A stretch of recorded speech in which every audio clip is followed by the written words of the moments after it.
So, ito na nga guys, nagbunga ng aming pinapaguran.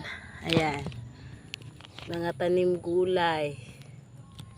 So, dahil mahal na ang gulay sa palengke, kaya tayo ay magtanim na lang ng gulay.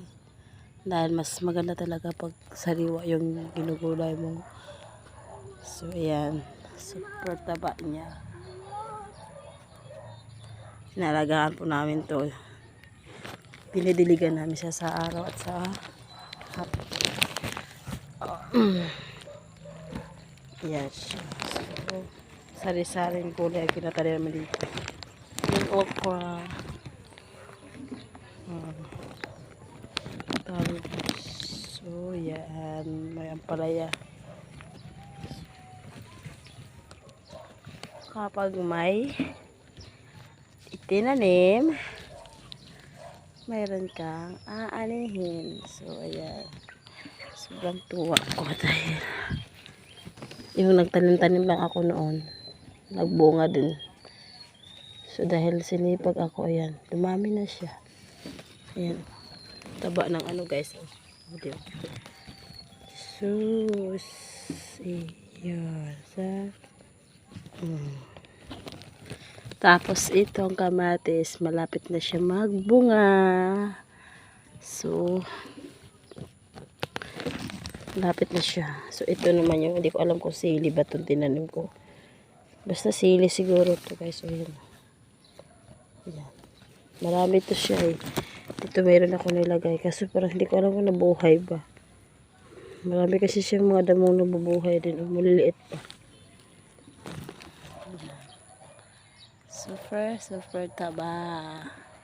Sarap sa piling. Mahilig talaga ako magtanim noon pa.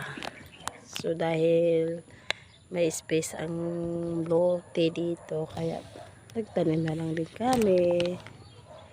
Ayan. Doon nilagay rin namin. So, yun. Hindi pa siya, ngayon, hindi pa siya buhay. Hindi pa siya nabuhay kasi kakatanim lang namin. Sari-saring gulay ang tinanim namin dito. Ito, hindi ko alam. Dalawang kamatis pa lang nailagay ko dito. Ayan.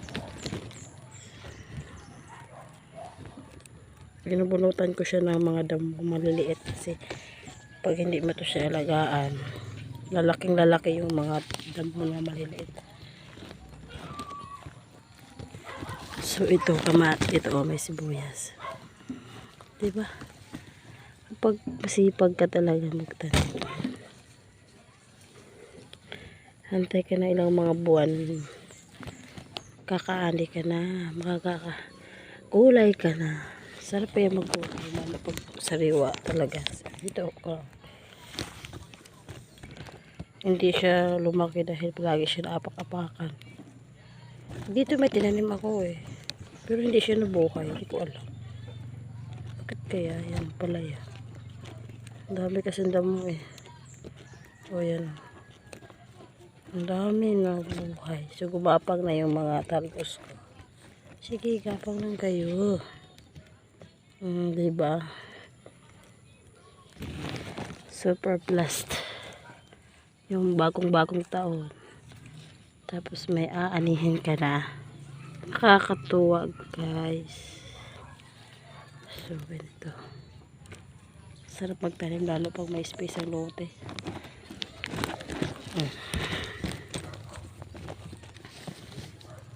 Diba? Oh, mayroon pa kang bulak-bulak oh. May ano pa din pala ako nilagay. Dito kagagapa pupunta ka doon. So ito pala ako oh.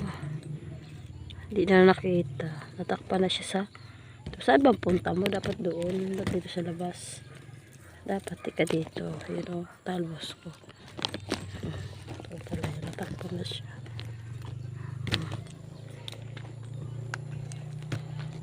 Yan. So, broadcast.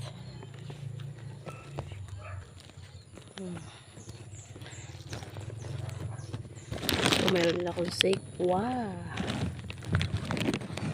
Diba? Nakakatuwa. Ayan na guys. So waiting na lang tayo pag tumubo na yung sa dulo. Ayan naman sa kapitbahay ko yan. O, see, diba? Ganda ng tubo ng okra nila. Kala mo nagkaroon ng abono. Pero wala yan abono guys. Sa lupa lang talaga yan. Pag lupa na matatabain, talaga yung mga tanim mo malulusog din. Siguro depende rin sa pag-alaga. So ayan lang guys. Thank you for watching. Bye bye.